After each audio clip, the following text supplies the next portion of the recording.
Sang Buddha yang mengetahui segalanya, yang Maha Tahu, oleh Pra Ajahn Tiwa Abakaro.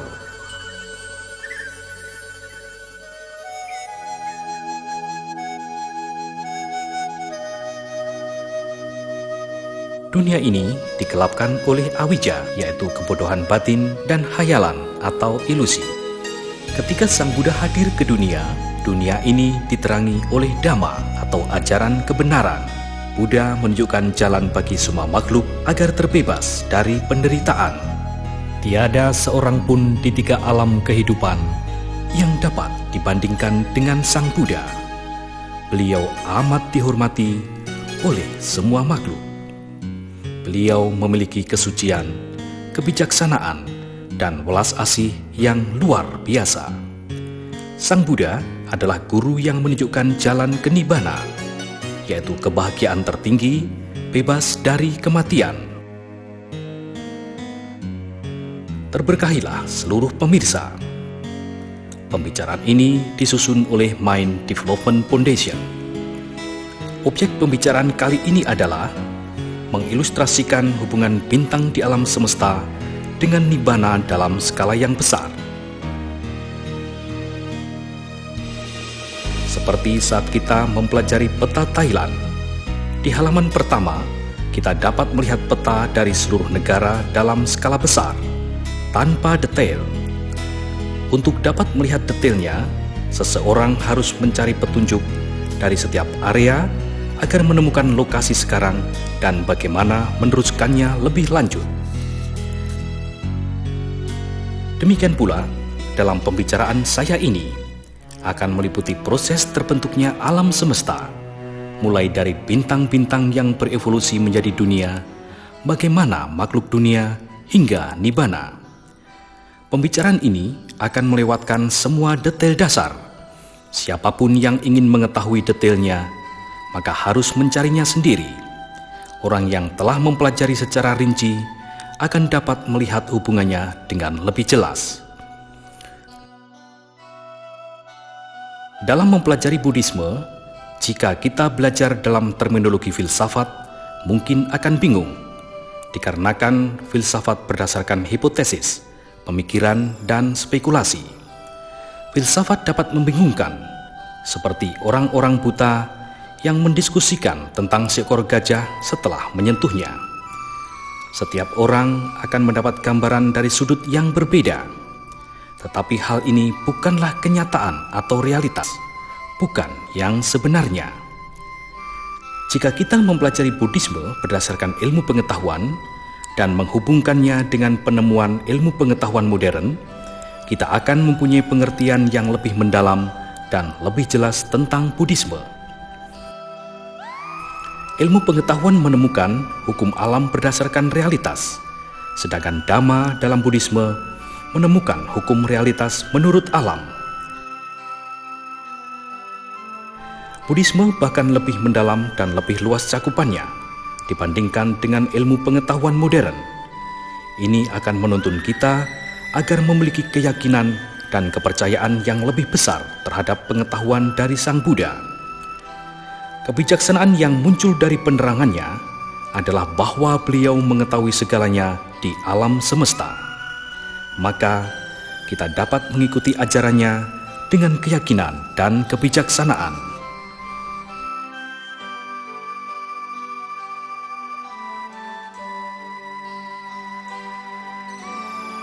Manusia sejak zaman dahulu ingin mengetahui misteri dari alam semesta dan alam di sekelilingnya. Mereka mencoba untuk berpikir dan menggunakan imajinasinya dalam berbagai cara, sehingga melahirkan agama yang berdasarkan pada kepercayaan yang buta. Lalu, lahirlah filsafat yang berdasarkan hipotesis dan mencoba menemukan logika untuk mendukung hipotesis. Belakangan ini, terdapat pencarian alasan-alasan dari observasi dan eksperimen-eksperimen yang kita sebut sebagai ilmu pengetahuan. Ilmuwan modern hanya dapat menemukan sebagian misteri dari alam semesta dan alam di sekitar kita.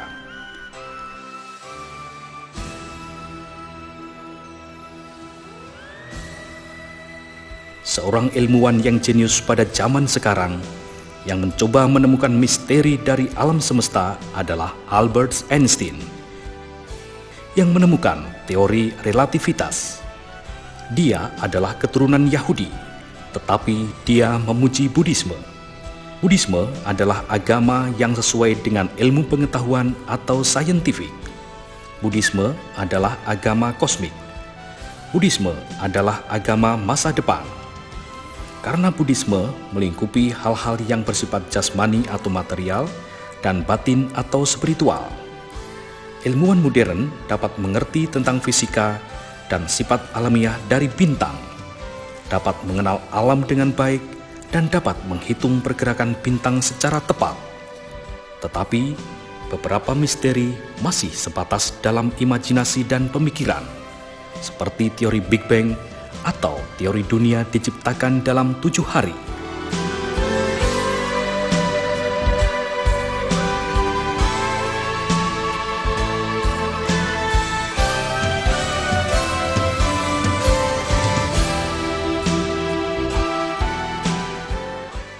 Teori Big Bang.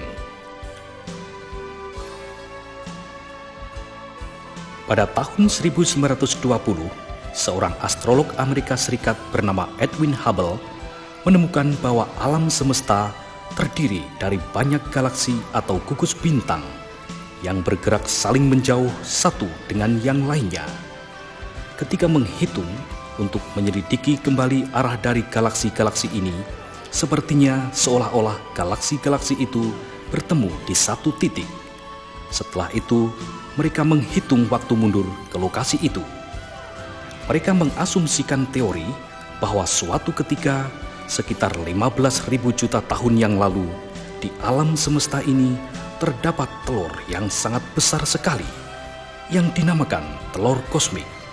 Suatu hari, telur kosmik itu meledak dengan dahsyat. Kejadian ini dinamakan Big Bang. Setelah ledakan itu, gas menyebar dan akhirnya membentuk galaksi dengan bintang-bintang, planet-planet, termasuk matahari dan dunia tempat di mana kita tinggal ini. Kita sebagai umat Buddha harus mendengarkan bahwa janganlah percaya atau menolak suatu teori, tetapi kita harus membuktikan atau menginvestigasinya lebih lanjut sesuai dengan ajaran Sang Buddha. Einstein mengatakan bahwa imajinasi dan pemikiran lebih penting daripada pengetahuan. Pengetahuan tanpa imajinasi dan pemikiran tidak akan mengarahkan pada penelitian atau penemuan-penemuan baru. Einstein memiliki banyak imajinasi dan pemikiran, seperti 1.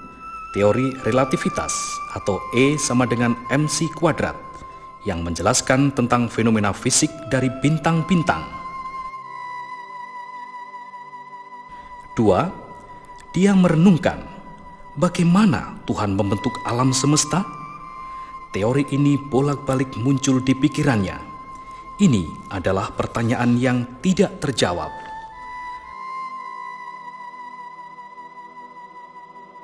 3. Apa yang memungkinkan alam semesta berlangsung selamanya?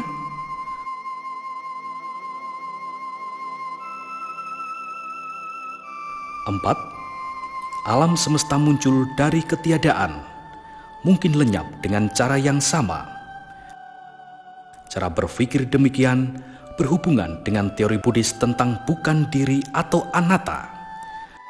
Hal ini amatlah menarik karena Einstein memiliki ketertarikan terhadap Buddhisme. 5. Einstein mencoba mempelajari teori penggabungan medan dasar yang mengemukakan hubungan antara 4 jenis energi di alam semesta.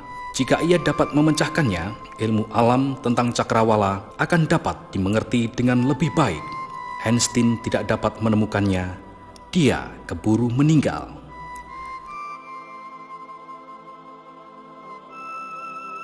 Kesimpulannya, ilmu pengetahuan modern dapat menjelaskan beberapa rahasia tentang alam semesta, tetapi beberapa masih merupakan spekulasi.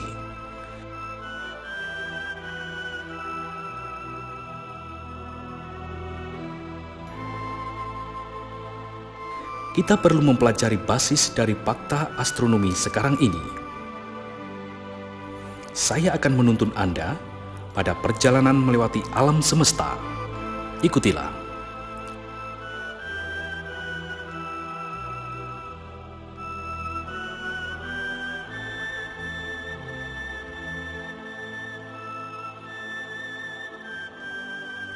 Ini adalah langit yang terlihat di Bangkok pada tanggal 20 Februari 2544 tahun Buddhis atau tahun 2001 Masehi jam 7 malam.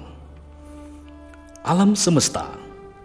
Alam semesta terdiri dari angkasa yang tanpa batas dan objek-objek yang dapat dibagi menjadi 4 tipe.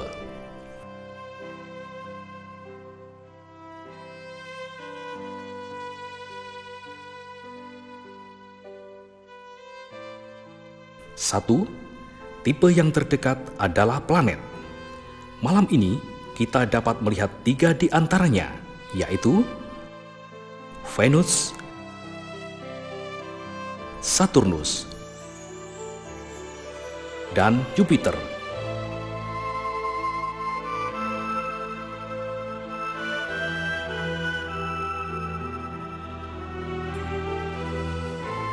Dua, lebih jauh lagi adalah bintang-bintang. Yang paling terang adalah Sirius pada konstelasi Canis Major. 3. Terdapat awan gas dan debu di lajur konstelasi Orion. 4. Yang paling jauh adalah galaksi atau gugus bintang. Galaksi yang terlihat di langit sekarang adalah klaster bintang kecil yang dinamakan Andromeda M31 yang ada dalam konstelasi Andromeda.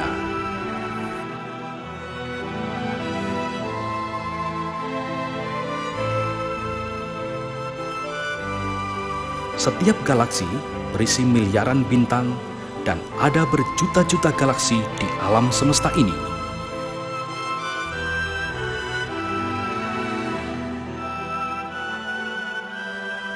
Matahari adalah salah satu bintang yang berada di galaksi Milky Way atau Bima Sakti yang mengandung ratusan miliar bintang-bintang.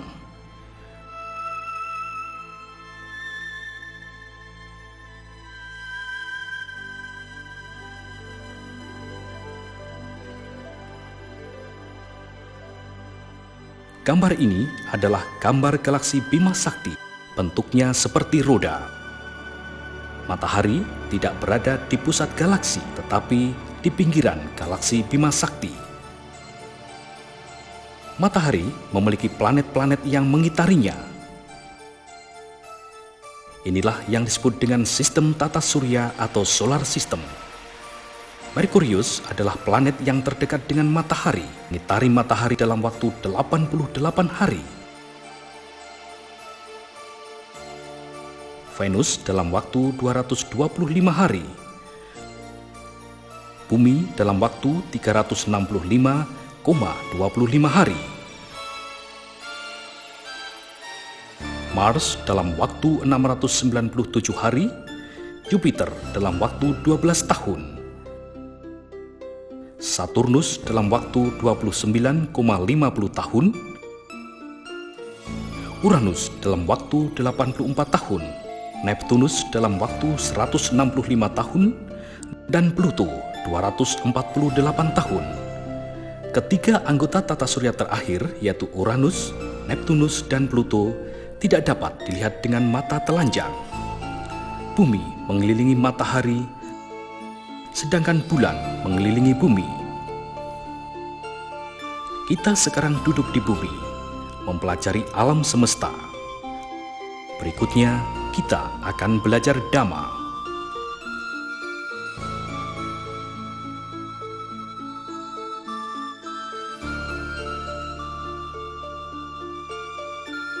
Sang Buddha memiliki 10 kemampuan khusus yang disebut Dasa Bala Nyana atau 10 kemampuan intelektual tertinggi dari seorang Buddha yang memungkinkan beliau untuk mengetahui kebenaran dari segala sesuatu di alam semesta.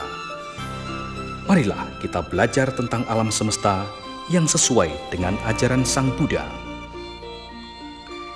Namo tassa bhagavato arahato sama sambuddhassa.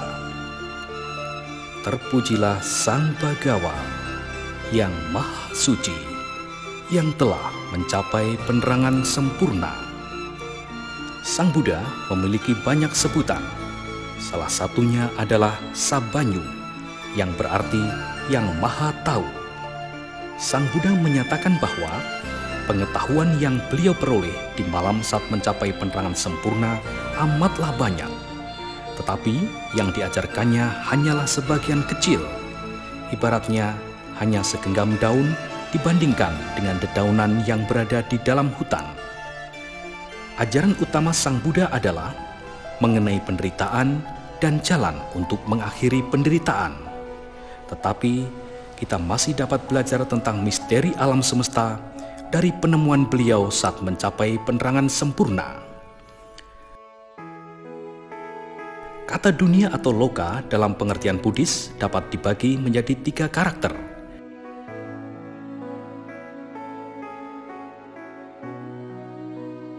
yaitu 1.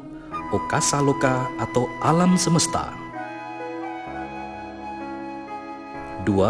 Sangkara loka atau bumi di mana kita tinggal. Terdapat sesuatu yang tidak hidup seperti pegunungan, dan sesuatu yang hidup seperti pepohonan, serta sesuatu yang hidup dan memiliki batin seperti manusia dan hewan. 3. Sataloka adalah semua makhluk yang memiliki batin seperti makhluk neraka, hewan, peta, asura, manusia, dewa, rupa Brahma, dan arupa Brahma. Ini adalah lukisan imajinasi ketika Sang Buddha turun dari surga Tawatingsa setelah mengajar ibundanya di masa wasa ke-7. Beliau turun di kota Sangkasa, di mana beliau disambut dengan hangat oleh para pengikutnya, baik biku, bikuni, upasaka, upasika, maupun penduduk kota. Lalu Sang Buddha menunjukkan keajaiban dengan membuat semua makhluk dapat melihat antara satu dengan yang lainnya. Manusia dapat melihat dewa, Brahma, hingga makhluk-makhluk neraka dengan mata biasa. Kejadian ini amatlah luar biasa. Alam semesta tidak memiliki awal dan tidak memiliki akhir. Sang Buddha dapat melihat masa lampau dan masa depan, menemukan bahwa pada masa lampau terdapat Buddha yang tak terhingga jumlahnya, dan demikian pula di masa depan akan ada Buddha yang tak terhingga jumlahnya. Dalam rentang waktu antara bumi terbentuk hingga hancur atau kiamat, terdapat 1 atau 2 Buddha, tetapi tidak akan lebih dari 5 Buddha. Mungkin pula tidak muncul Buddha di beberapa bumi yang lainnya. Dengan Buddha yang tidak terhingga jumlahnya, demikian pula halnya dengan waktu juga tidak terbatas. Itulah ketidakterbatasan atau ketidakterhinggaan. Masa depan dari alam semesta juga tidak terbatas, tidak terhingga. Tidak ada batas bagi alam semesta ini dengan bintang-bintangnya yang tak terhingga jumlahnya.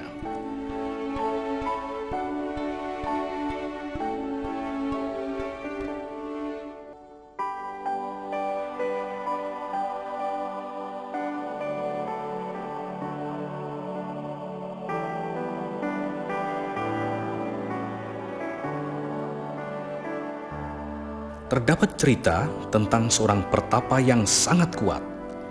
Dia ingin tahu mengenai akhir dunia.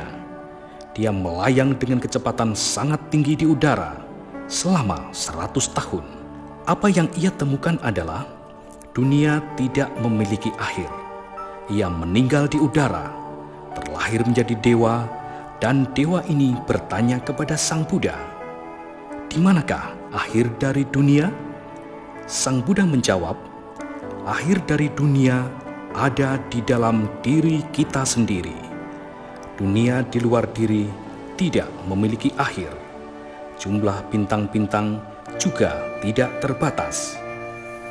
Ye Keci Sangkara, Ajatawa, Bahidawa, Olarikawa, Sukumawa, Hinawa Panitawa, Ye Dure Santikewa, Sabe Sangkara Anicca, Dukkha Anattati.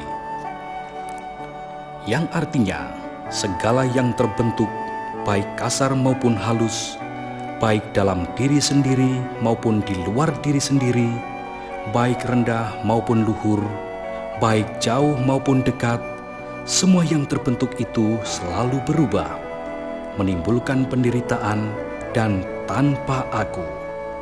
Bintang-bintang berkondisi sesuai dengan hukum alam, tunduk pada hukum ketidakkekalan, penderitaan, dan bukan diri. Sederhananya, bintang pun juga mengalami kelahiran, usia tua, sakit, dan mati. Kita dapat mengetahui berapa umur suatu bintang dari warnanya. Biru berarti bintang anak kecil, putih berarti bintang remaja, kuning berarti bintang dewasa muda, jingga berarti bintang tua, merah berarti bintang sakit, dan hitam berarti bintang mati. Marilah kita memandang bintang-bintang di langit. Bintang berwarna biru, yaitu bintang anak kecil, contohnya Rigel, ditemukan dalam konstelasi Orion. Bintang berwarna putih, yaitu bintang remaja, contohnya Sirius, ditemukan dalam konstelasi Canis Major. Bintang berwarna kuning, yaitu bintang dewasa muda, contohnya Capella, ditemukan dalam konstelasi Auriga. Bintang berwarna jingga, yaitu bintang tua, contohnya Aldebaran, ditemukan dalam konstelasi Taurus. Bintang berwarna merah, yaitu bintang sakit, contohnya Betelgeuse, ditemukan dalam konstelasi Orion. Dan bintang berwarna hitam, yaitu bintang mati, contohnya Black Hole. Black Hole ini tidak dapat dilihat. Matahari berwarna kuning. Matahari adalah bintang dewasa muda. Usia rata-rata bintang adalah 10 miliar tahun. Saat ini, matahari kira-kira telah berumur 5 miliar tahun, mencapai setengah dari usia rata-ratanya. Jika usia rata-rata seorang pria kira-kira 75 tahun, maka matahari dapat disetarakan dengan pria muda dan kuat yang berusia 37,5 tahun, yang telah mencapai setengah dari umur rata-ratanya. Kesimpulannya, alam semesta ini masa lampaunya tanpa awal, masa depannya tanpa akhir, tidak terbatas. Jumlah bintang-bintang juga tidak terhingga. Setiap bintang tunduk pada hukum perubahan, tidak memuaskan, dan tanpa aku. Ini adalah lingkaran kelahiran dan kematian yang tanpa akhir pada level bintang-bintang.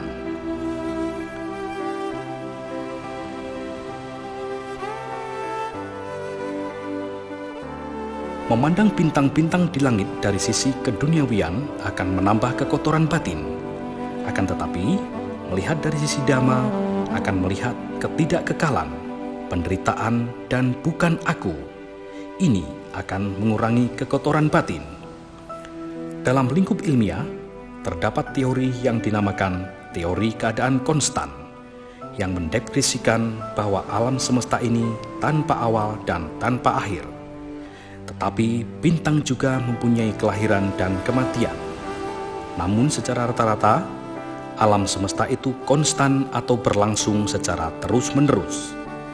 Teori keadaan konstan ini digunakan sebagai lawan dari teori Big Bang.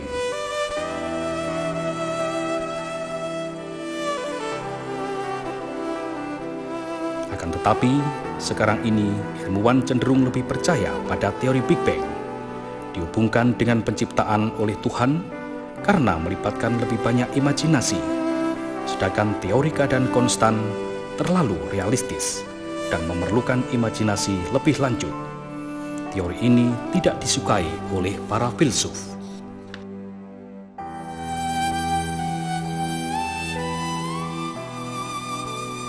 Einstein mungkin percaya pada Sang Buddha dan juga pada teori keadaan konstan ketika ia merenungkan apa yang memungkinkan alam semesta ini berlangsung sepanjang waktu. Sebagai seorang ilmuwan sejati, Einstein harus mencari bukti yang gamblang untuk menjelaskannya.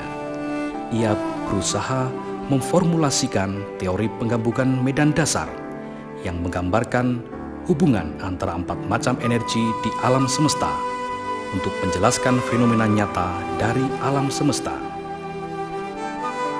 Akan tetapi, sayangnya ia meninggal sebelum ia menjelaskan teorinya.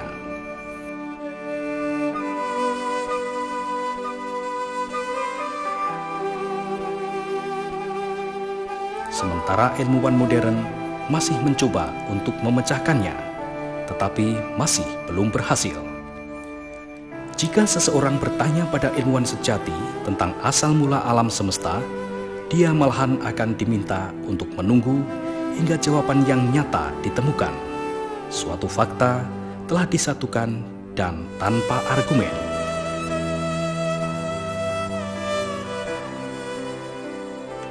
Bumi. Bumi tempat tinggal kita ini berisi sesuatu yang tidak hidup seperti tanah, bebatuan, dan lain-lain. Sesuatu yang hidup seperti tumbuhan dan pepohonan, dan sesuatu yang hidup yang memiliki batin seperti manusia dan hewan. Karakteristik bumi. Terdapat deskripsi tentang bumi sejak zaman Sang Buddha bahwa bumi ini berbentuk bulat seperti buah malaka. Tanah ditahan oleh air, air ditahan oleh udara, udara ditahan oleh angkasa. Akan tetapi, pengetahuan umum waktu itu masih sangat terbatas.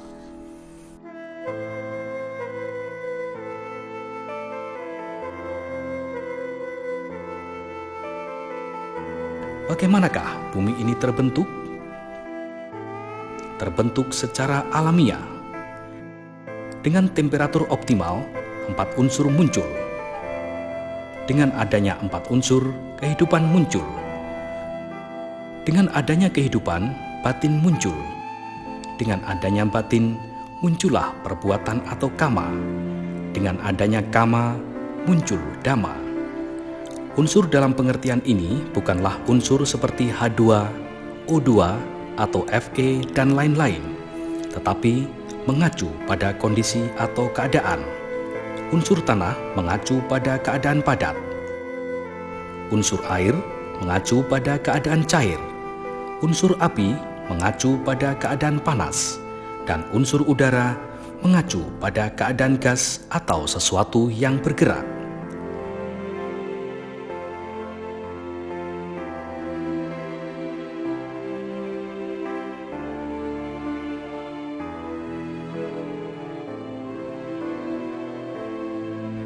Empat unsur memunculkan kehidupan. Ilmuwan telah mencoba menemukan unsur air di berbagai macam planet. Jika air telah ditemukan, mereka akan dapat menelusuri kehidupan. Akan tetapi, mereka tidak menemukannya dan mungkin ini secara eksklusif hanya ada di bumi. Ketika kehidupan ada, batin muncul. Batin adalah yang mengetahui, maka muncullah makhluk hidup yang memiliki badan jasmani dan batin. Dengan munculnya batin, muncullah kama. Kama adalah niat atau cetana, baik dan tidak baik. Ketika dua makhluk hidup saling mendekat antara satu dengan yang lainnya, mereka bisa saling mencintai atau saling membenci. Dengan cinta, mereka menolong satu sama lainnya. Dengan kebencian, mereka menghancurkan satu sama lain.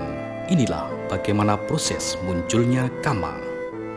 Dengan kama muncullah dhamma. Dhamma adalah hukum alam, hukum kehidupan. Contohnya hukum kama, berbuat baik memperoleh kebahagiaan, berbuat jahat akan memperoleh penderitaan. Lingkaran kelahiran dan kematian merupakan hukum karma yang dibawa dari kehidupan ke kehidupan. Penderitaan dan jalan terbebas dari penderitaan. Penderitaan adalah dasar dari kehidupan, dan jalan agar terbebas dari penderitaan adalah mengembangkan batin menuju tingkat yang lebih tinggi hingga terbebas dari penderitaan. Di dalam agama Buddha, dijelaskan berbagai dimensi yang berkembang di alam, yang dinamakan Dhamma Niyama 5. Niyama artinya hukum. Dhamma Niyama 5 yaitu 1. Hukum fisika atau utu niyama. 2. Hukum biologi atau bija niyama. 3. Hukum pikiran atau cita niyama. 4. Hukum kama atau kama niyama adalah hukum tentang niat atau kehendak. Dan kelima, hukum-hukum alam atau sebab akibat yang disebut dengan Dhamma Niyama. Ilmu pengetahuan modern menemukan hukum yang berkenaan dengan temperatur yang disebut dengan utu niyama, yaitu hukum fisika yang kebanyakan merupakan hukum mengenai materi dan benda-benda. Ilmu pengetahuan masa kini mulai melakukan pendekatan hukum biologi atau bija niyama. Contohnya adalah bayi tabung, organisme hasil modifikasi gen, dan kloning. Sedangkan 3 dimensi lagi, yaitu hukum pikiran, hukum kama, dan hukum-hukum alam yang lainnya masih belum tersentuh. Buddhisme sungguh-sungguh menekankan pada 3 hukum terakhir bagi pengembangan maksimal dari alam, agar selanjutnya dapat mencapai kebebasan dari penderitaan. Makhluk hidup yang memiliki pikiran berevolusi melalui proses alami menjadi manusia dan binatang yang dapat kita lihat dengan mata kita. Pengembangan selanjutnya pada dimensi kama dan dhamma tidak dapat dilihat oleh mata manusia, tetapi orang yang telah melatih pikirannya mencapai kemampuan tingkat tertentu dapat melihatnya. Alam yang lebih tinggi, lebih bahagia daripada alam manusia adalah alam dewa, rupa Brahma, dan arupa Brahma. Alam yang lebih rendah daripada alam manusia adalah alam asura atau jin raksasa, peta atau hantu kelaparan, tiracana atau binatang, dan alam niraya atau neraka. Kediaman makhluk hidup. Semua makhluk yang termasuk dalam rupa Brahma, dewa, manusia, makhluk peta, asura, hewan, dan makhluk neraka memiliki bentuk atau jasmani dan pikiran. Suatu bentuk atau jasmani tergantung pada 4 unsur dan perlu bernafas. Oleh karena itu, tidak dapat berada di luar atmosfer bumi. Akan tetapi, arupa Brahma yang tidak memiliki bentuk atau jasmani berada jauh di luar angkasa. Terdapat sutta yang menyatakan bahwa jika dunia ini dihancurkan oleh api, maka seluruh makhluk di dunia hingga kayika rupa Brahma, pencapai jana pertama, akan meninggal.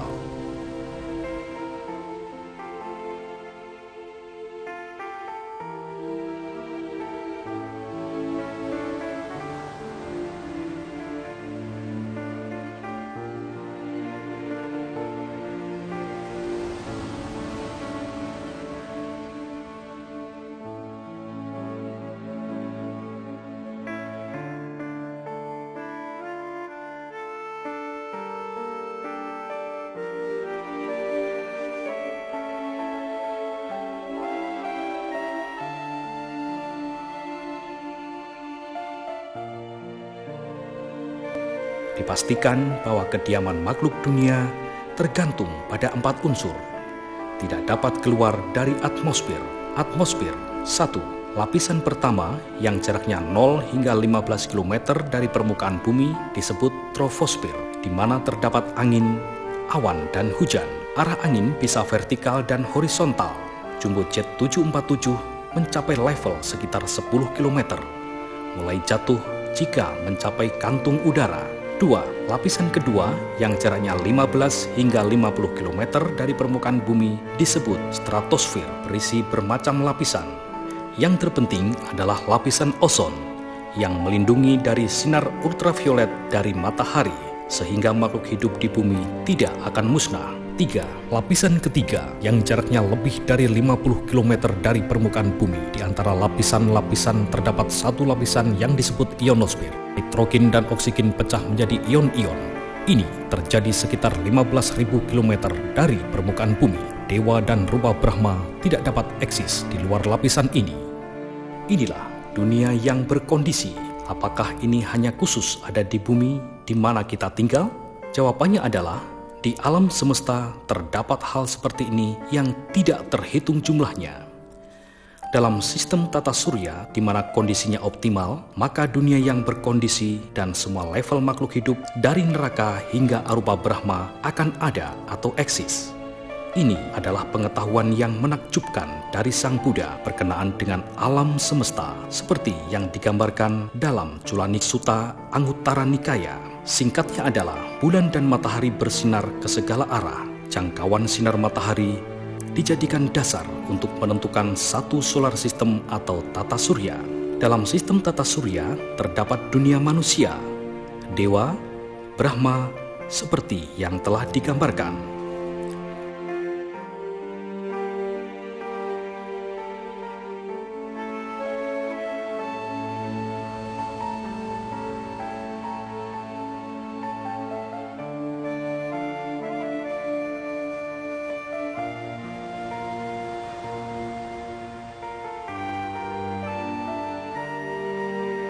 Seribu sistem tata surya dinamakan Sahasi Culanika Loka Dhatu. 1000 kali 1000 atau sama dengan 1 juta sistem tata surya dinamakan Dwi Sahasi Majjhima Loka Dhatu.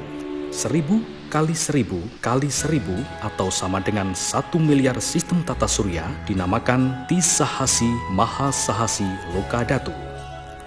Ketika Sang Buddha ingin berbicara hingga terdengar di 1 miliar sistem tata surya, beliau dapat melakukannya dengan cara. Langkah pertama, membuat terang jadi gelap dan gelap menjadi terang. Karena terang dan gelap tidak terjadi dalam waktu yang bersamaan di semua planet, agar makhluk dunia merasa takjub memunculkan keingintahuan dan ketertarikan. Langkah kedua, menciptakan nila kasina, yaitu atmosfer berwarna hijau, menyebabkan 1 miliar sistem tata surya menjadi hijau, dengan kegelapan yang mengerikan, menyebabkan ketegangan dan kecemasan di antara makhluk hidup. Langkah ketiga, meningkatkan cahaya. Beliau memancarkan sinar yang amat terang. Semua makhluk menjadi takjub dan bersemangat. Mereka berdiri, merangkapkan kedua tangannya, menunggu apakah yang akan terjadi selanjutnya. Langkah keempat, beliau membuat semua makhluk yang ada di 1 miliar sistem tata surya dapat mendengarkan suaranya yang sangat merdu. Hal ini sangat sulit untuk dideskripsikan. Dhamma. Dhamma adalah hukum alam semesta, hukum kehidupan. Dhamma adalah ajaran Sang Buddha. Buddha tidak menciptakan Dhamma, tetapi menemukan hukum alam semesta yang sesuai dengan kenyataan dan kebenaran. Sang Buddha telah sepenuhnya mensucikan dirinya sendiri, bebas dari penderitaan, lalu beliau mengajarkannya pada dunia. Semua hukum merupakan proses alami, tidak ada siapapun yang menciptakannya. Bila orang mengatakan bahwa Tuhan yang menciptakannya, pertanyaannya adalah siapa yang menciptakan Tuhan? Jika jawabannya adalah Tuhan datang sendiri, maka respon kita adalah alam juga dapat terjadi dengan sendirinya. Bila mana terdapat penyebab yang benar dan faktor-faktor yang mendukung. Dengan temperatur yang optimal, 4 unsur muncul, lalu kehidupan muncul.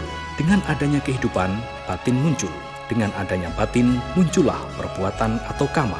Terdapat niat untuk melakukan perbuatan bajik atau jahat. Mulailah hendak mengembangkan diri, maka jadilah manusia. Kita amatlah beruntung dapat terlahir sebagai manusia. Kita telah melewati banyak sekali evolusi. Manusia berbeda dengan hewan dalam hal kualitas pikiran atau batinnya. Batin hewan dipenuhi oleh naluri atau insting, keserakahan, kemarahan, delusi, cinta, dan kebencian. Ada 2 sisi dari batin manusia. Yang rendah berupa naluri atau insting, dan yang lebih tinggi berupa pengendalian, yaitu kesadaran dan kewaspadaan. Manusia adalah makhluk sosial. Mereka harus belajar mengendalikan pikirannya agar tunduk pada hukum masyarakat. Hukum sosial bagi manusia adalah dhamma, ada dana atau kedermawanan, dan sila atau moralitas yang merupakan dasar yang penting. Dana dan sila tingkat kecil akan mengakibatkan lahir sebagai manusia kelas bawah. Dana dan sila tingkat menengah akan mengakibatkan lahir sebagai manusia kelas menengah. Dana dan sila yang sempurna akan mengakibatkan lahir sebagai manusia kelas atas. Ketika manusia terus mengembangkan batinnya, mereka akan dapat terlahir di alam yang lebih tinggi, seperti dewa dan Brahma. Saat kama baiknya habis, mereka akan kembali terlahir di alam yang lebih rendah. Manusia yang melangkah di jalan yang salah, melakukan kejahatan, akan terlahir di alam yang lebih rendah, seperti alam asura, peta, binatang, ataupun neraka.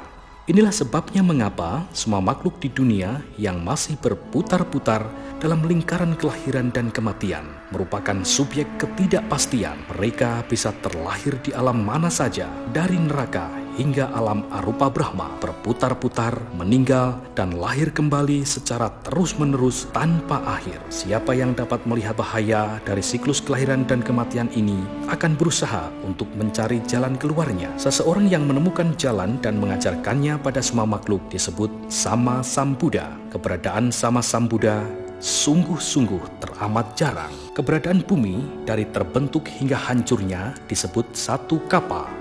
Dalam suatu kapa mungkin saja tidak ada Buddha sama sekali, atau terdapat 1 hingga 2 Buddha, tetapi tidak lebih dari 5 Buddha. Dunia yang kita diami sekarang dinamakan Badara Kapa akan memiliki 5 Buddha. Sudah ada 3 Buddha di masa lalu. Buddha Gautama adalah Buddha yang keempat. Di masa mendatang, mungkin sekitar jutaan tahun lagi akan muncul 1 Buddha lagi, yaitu Buddha Meteya. Ketika Sang Buddha muncul, orang yang ingin membebaskan dirinya dari lingkaran kelahiran dan kematian haruslah mendengarkan ajaran beliau dan mempraktikkannya. Mereka bukan berpikir atau menemukannya sendiri. Mereka disebut Anu Buddha, merupakan para arhat. Ketika Buddha, Dhamma, dan Sangha ada, Buddhisme atau Buddha Sasana muncul di dunia. Buddhisme hanya ada untuk suatu periode waktu tertentu saja, sebelum selanjutnya akan lenyap dari dunia. Selama periode Buddhisme lenyap dari dunia, akan ada orang yang melihat bahaya dari lingkaran kelahiran dan kematian. Lalu mereka akan mencoba untuk menemukan jalan keluar, dan beberapa akan menemukannya sendiri, tetapi tidak dapat mengajarkannya kepada yang lain. Ini dinamakan dengan Paceka Buddha, dan jumlahnya akan banyak. Paceka Buddha harus membangun kesempurnaan atau parami lebih banyak daripada arhat, tetapi lebih sedikit daripada Sama Sambuddha. Tugas Sang Buddha adalah membebaskan semua makhluk, meliputi manusia, dewa, dan Brahma, dari lingkaran kelahiran dan kematian atau samsara. Sang Buddha mengumpulkan kesempurnaan atau parami dari kehidupan demi kehidupan dengan satu tujuan, yaitu membebaskan semua makhluk dari samsara. Amatlah beruntung bahwa kita telah menjumpai ajaran Sang Buddha. Pembebasan dari samsara bisa diumpamakan sebagai perjalanan astronot dari bumi menuju bulan. Perjalanan dari bumi ke bulan merupakan perjalanan keluar dari daya tarik bumi langsung menuju bulan. Ini memerlukan energi yang sangat besar dan dahsyat. Dikarenakan ini bukanlah semata-mata hanya suatu perjalanan dari bumi. Ini memerlukan prosedur yang benar sesuai dengan hukum alam. Jika tidak, orang yang berpergian akan tersesat di angkasa dan tidak dapat mencapai tujuan. Rangkaian perjalanan dari bumi ke bulan adalah sebagai berikut. 1. Pesawat luar angkasa sebagai kendaraan. 2. Bahan bakar sebagai penggerak. 3. Memiliki tuntunan dan petunjuk untuk melakukan perjalanan. Contohnya, keadaan fisik dan mental astronot, pelatihan secara berkala, dan pemecahan masalah-masalah teknis. 4. Melatih semua personel. 5. Hitung mundur untuk lepas landas. 6. Lepas landas menuju atmosfer. 7. Memasuki orbit, keluar dari gaya tarik bumi dan menuju target. 8. Mencapai target. Pembebasan dari lingkaran kelahiran dan kematian dinamakan perjalanan dari Lokia menuju Lokutara. Lokia artinya duniawi, Lokutara artinya di atas duniawi. Perjalanan dari Lokia menuju Lokutara hingga Nibbana atau pembebasan sepenuhnya dari penderitaan memerlukan prosedur yang benar sesuai dengan Dhamma, dan hanya ada satu jalan yang dinamakan Eka Yano Mago, merupakan pejalan searah yang harus dilalui seseorang, yaitu dilalui masing-masing orang, tidak dapat dilakukan secara bahu-membahu ataupun diwakilkan. Dhamma yang digunakan untuk perjalanan ini dinamakan dengan Bodhipakkhya Dhamma 37 atau Dhamma yang bertalian dengan penerangan, atau diterjemahkan dengan cara lain sebagai Dhamma yang merupakan sayap menuju Nibbana. Bodhipakkhya Dhamma 37 dapat dibagi menjadi 8 kelompok sebagai berikut. 1. Catu Satipatthana atau 4 dasar bagi kesadaran, yaitu A. Kaya Nupassana Satipatthana atau perenungan terhadap badan jasmani. B. Wedana Nupassana Satipatthana atau perenungan terhadap perasaan. C. Citta Nupassana Satipatthana atau perenungan terhadap pikiran. D. Dhamma Nupassana Satipatthana atau perenungan terhadap Dhamma. Catu Satipatthana ini diibaratkan sebagai roket atau sarana untuk melakukan perjalanan. 2. Samapadana, yaitu ketekunan, usaha yang bersemangat. Jika tidak ada ketekunan, akan ditarik turun oleh dunia. Daya tarik dunia adalah kekotoran batin atau kilesa, kesenangan-kesenangan indriawi yang akan membuat batin menurun. Samapadana 4 yaitu A. Samwara Padana, adalah usaha agar keadaan-keadaan jahat dan tidak baik yang belum muncul tidak dibiarkan muncul. B. Pahana Padana, adalah usaha untuk melenyapkan keadaan-keadaan jahat dan tidak baik yang telah muncul. C. Bhawana Padana, adalah usaha untuk menimbulkan keadaan-keadaan baik yang belum muncul. D. Anurakana Padana, adalah usaha untuk menjaga keadaan-keadaan baik yang sudah ada agar lebih berkembang dan maju. Ini diibaratkan sebagai energi yang akan digunakan untuk menggerakkan sarana. 3. Iddhipada 4 atau 4 macam jalan kesuksesan, yaitu A. Canda, adalah kepuasan dan kegembiraan di dalam mengerjakan sesuatu. B. Wirya, adalah usaha yang bersemangat dalam mengerjakan sesuatu.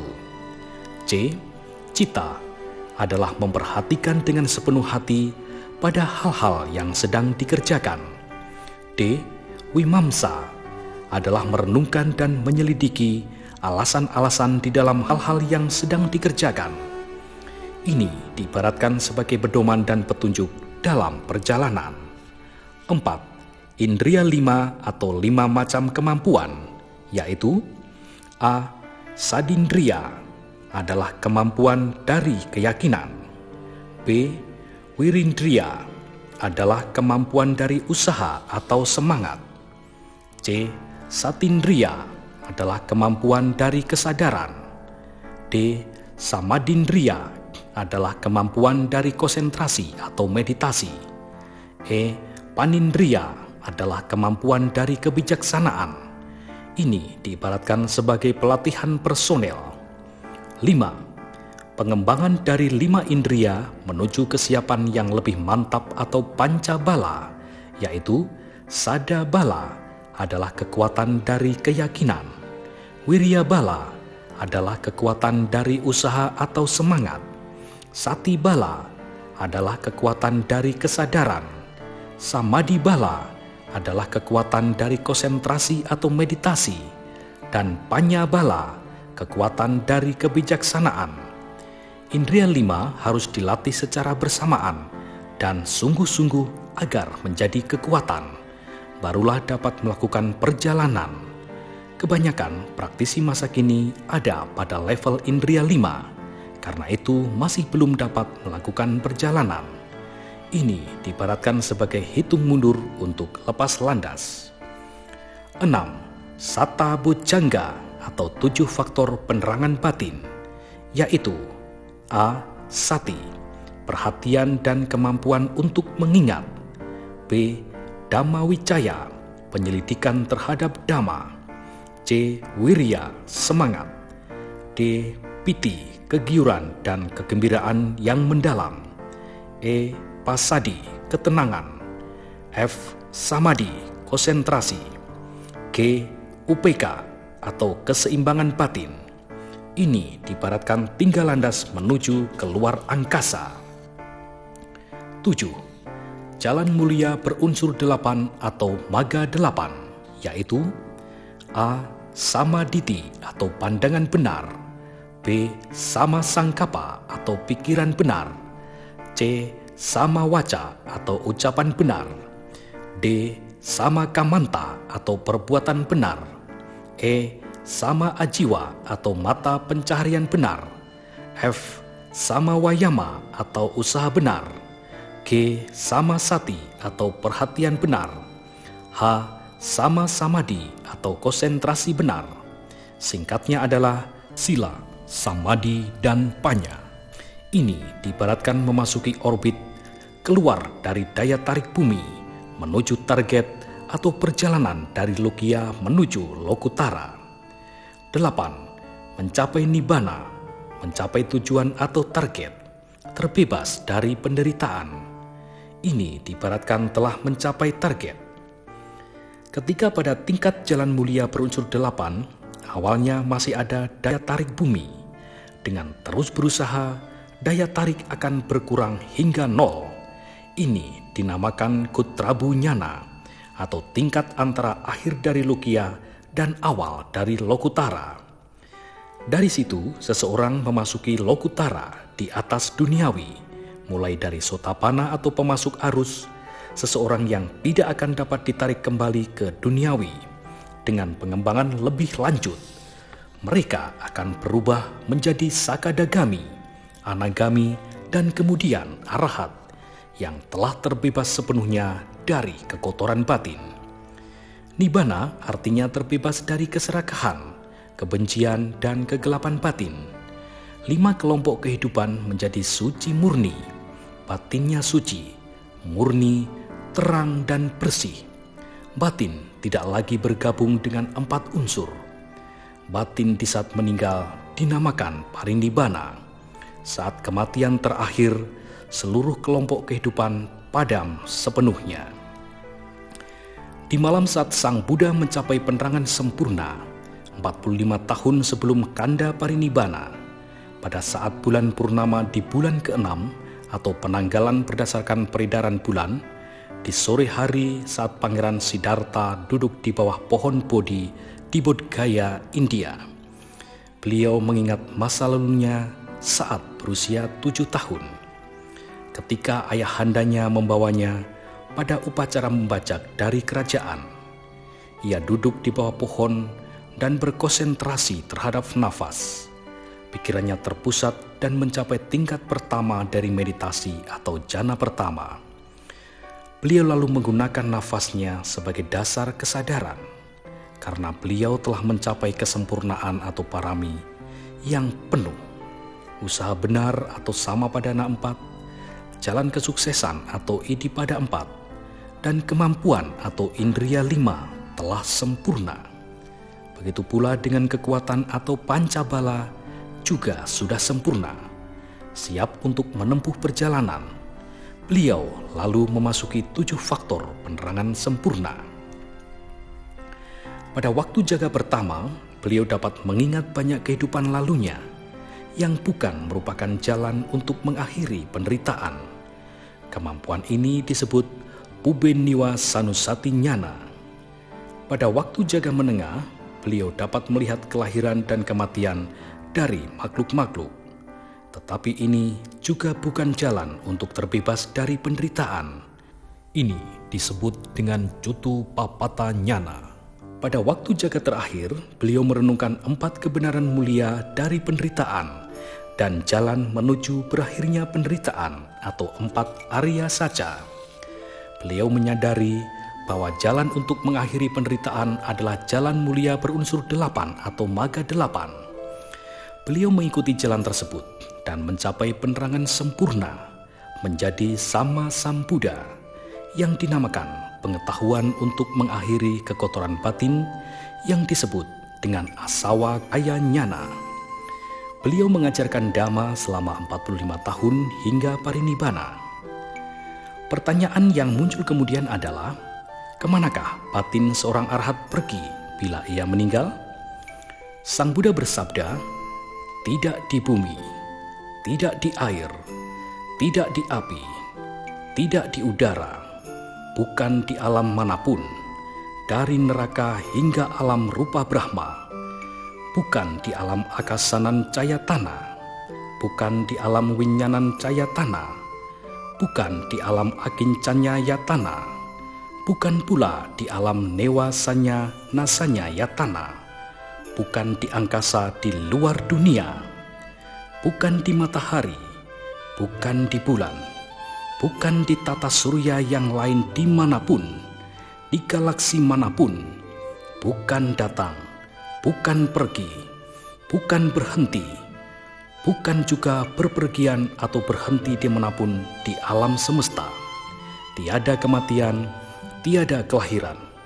Itulah akhir dari penderitaan, sepenuhnya padam seperti api yang kehabisan bahan bakar. Nibbanang paramang sukang, nibbana merupakan kebahagiaan yang tertinggi. Sekarang adalah ringkasan dari pelajaran. Dhamma adalah ajaran Sang Buddha. Beliau tidak membuatnya, tetapi beliau menemukan misteri dari alam semesta dan hukum alam dari kehidupan. Okasa loka atau alam semesta. Alam semesta adalah langit dengan bintang-bintang yang berkilauan. Setiap bintang tidak kekal, mengalami kelahiran, usia tua, sakit, dan kematian dikarenakan perubahan temperatur. Bintang yang memiliki temperatur optimal akan berkembang sesuai dengan hukum alam menjadi bumi atau sangkara loka. Sangkara loka atau bumi. Bumi, tempat di mana kita tinggal, terus berubah. Bumi dimulai dengan adanya temperatur optimal, lalu muncullah 4 unsur, kemudian muncullah kehidupan, batin muncul menjadi binatang dan manusia dengan tubuh dan pikiran. Cita adalah mengetahui. Cita adalah unsur kesadaran batin. Dengan mengetahui, muncullah delusi dan ketidaktahuan, lalu makhluk berkembang, lahir di alam-alam keberadaan, mulai dari neraka hingga alam arupa Brahma. Lalu mulailah lingkaran kehidupan yang terus-menerus. Kebanyakan makhluk duniawi berada di alam-alam rendah seperti neraka. Ini merupakan penderitaan absolut. Mereka terlahir sebagai manusia di bumi atau dewa di surga untuk sementara waktu. Memiliki syarat untuk terlahir di alam Brahma amatlah sulit. Beberapa guru mengatakan bahwa dari bumi menuju ke alam Brahma adalah lebih sulit daripada dari alam Brahma menuju Nibbana. Lingkaran kelahiran dan kematian dinamakan samsarawata. Menyadari bahwa samsara adalah penderitaan, Sang Buddha berusaha keras untuk menemukan cara agar dapat mengakhiri penderitaan. Beliau mengembangkan dirinya dalam Dhamma hingga dapat membebaskan dirinya dari delusi, kebodohan batin, dan menjadi tercerahkan. Patijja Samuppada atau hukum sebab akibat yang saling bergantungan. Dengan lenyapnya kegelapan batin atau awija, maka bentuk-bentuk kama atau sangkara akan lenyap. Dengan lenyapnya bentuk-bentuk kama, maka kesadaran atau winyana akan lenyap. Dengan lenyapnya kesadaran, maka batin dan jasmani atau nama rupa akan lenyap. Dengan lenyapnya batin dan jasmani, maka 6 landasan indria atau salayatana, yaitu mata, telinga, hidung, lidah, badan jasmani dan pikiran akan lenyap. Dengan lenyapnya 6 landasan indria, maka kontak atau pasa berupa bentuk, suara, bau, rasa yang dapat disentuh dan pemikiran akan lenyap. Dengan lenyapnya kontak, maka perasaan atau wedana, yaitu bahagia, menderita, bukan bahagia dan bukan menderita akan lenyap. Dengan lenyapnya perasaan, maka nafsu keinginan rendah atau tanha akan lenyap. Dengan lenyapnya keinginan rendah, maka kemelekatan atau upadana akan lenyap. Dengan lenyapnya kemelekatan, maka proses menjadi atau bawa akan lenyap. Dengan lenyapnya proses menjadi, maka kelahiran atau jati akan lenyap. Dengan lenyapnya kelahiran, maka usia tua dan kematian atau jara marana akan lenyap. Penderitaan pun akan lenyap. Kondisi terhentinya penderitaan secara sepenuhnya ini kita sebut nibbana. Oleh karena itu, nibbana merupakan pengembangan yang paling mulia di seluruh cakrawala. Nibbana merupakan kebahagiaan yang tertinggi dan kebebasan yang mutlak.